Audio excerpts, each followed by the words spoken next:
Assalamualaikum and hi, my name is Putri Nabila and my partner Nur Alia Atika will presenting about a sociolinguistic analysis of Saddiq'S speeches, which an exploration through key concepts and elements.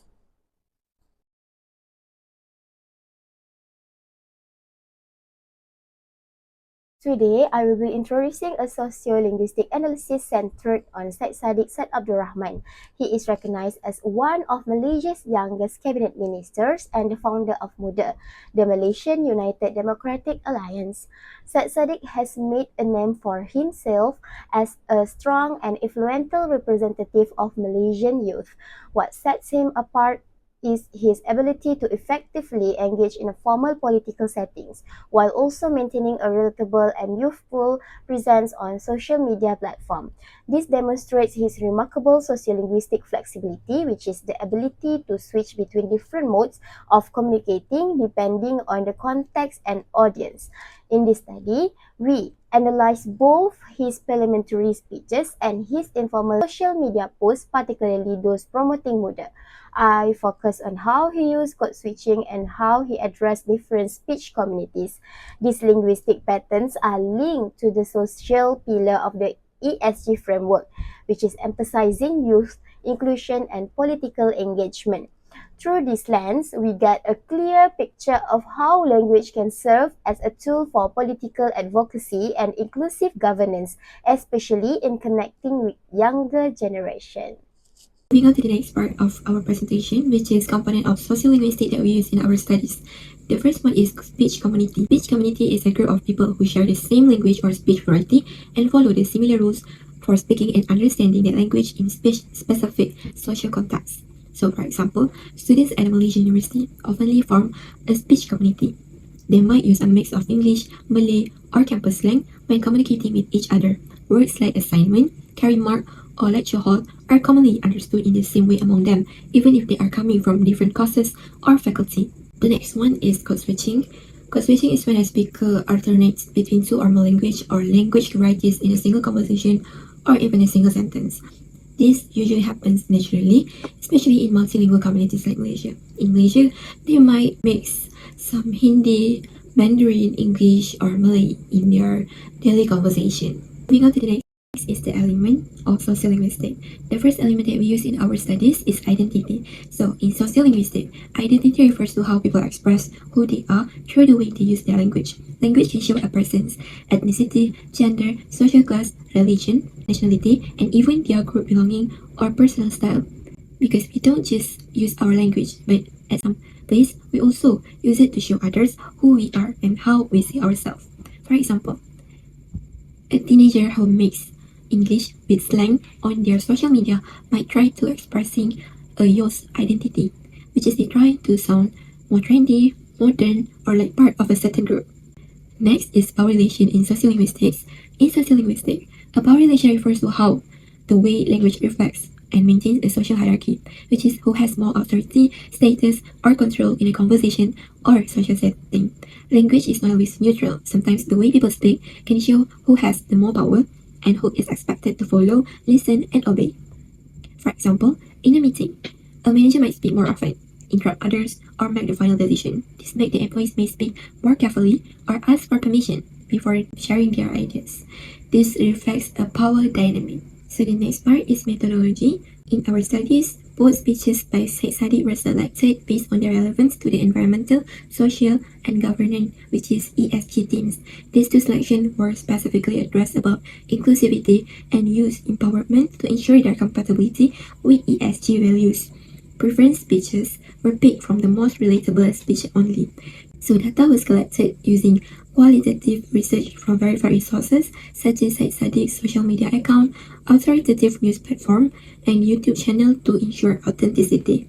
The next part is we doing some content analysis, which is each speech is carefully checked for mistakes to determine accuracy of data findings. Data analysis also highlight lexical choices and sentence structures, especially those that related to ESG values, to show the speaker's priorities.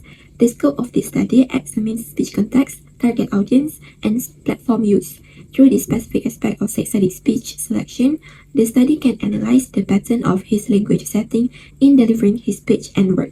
Now, let's move on to the key components of the analysis, which is specifically focusing on speech community and code switching.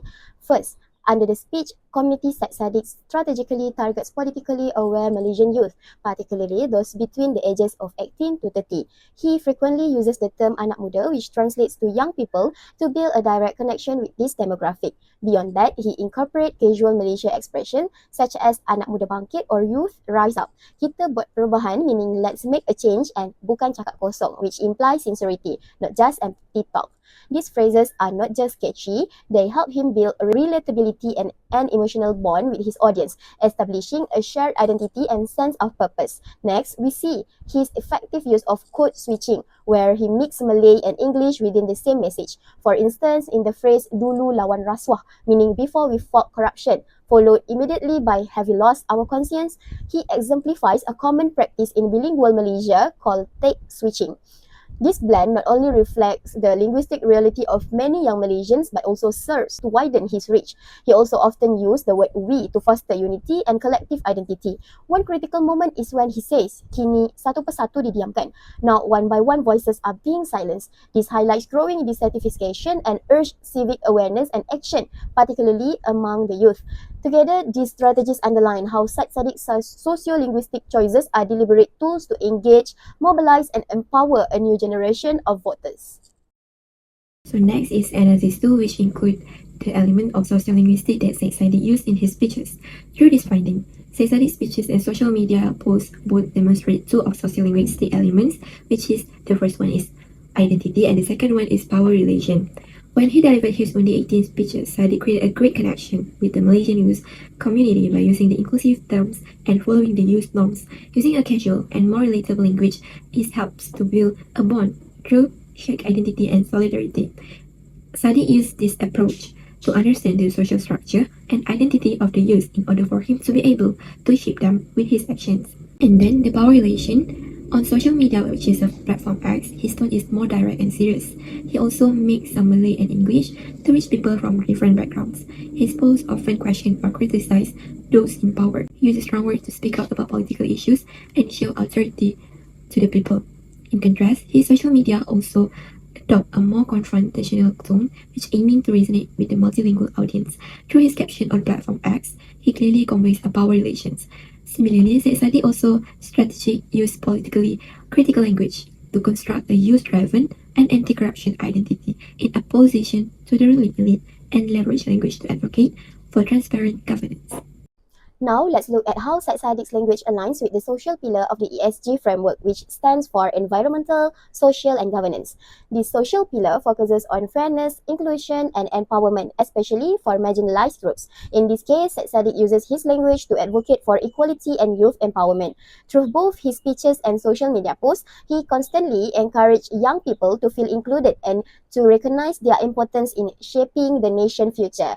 He gives them a voice in a political landscape that often overlooks them. He also tackles serious issues like corruption, using them as a teaching moments to raise awareness among youth about their rights, responsibilities, and the power of civic engagement. Importantly, his language challenged unfair systems and stereotypes. By promoting themes like fairness, diversity, and strength among youth, he used language not just as a tool for communication but as a form of activism.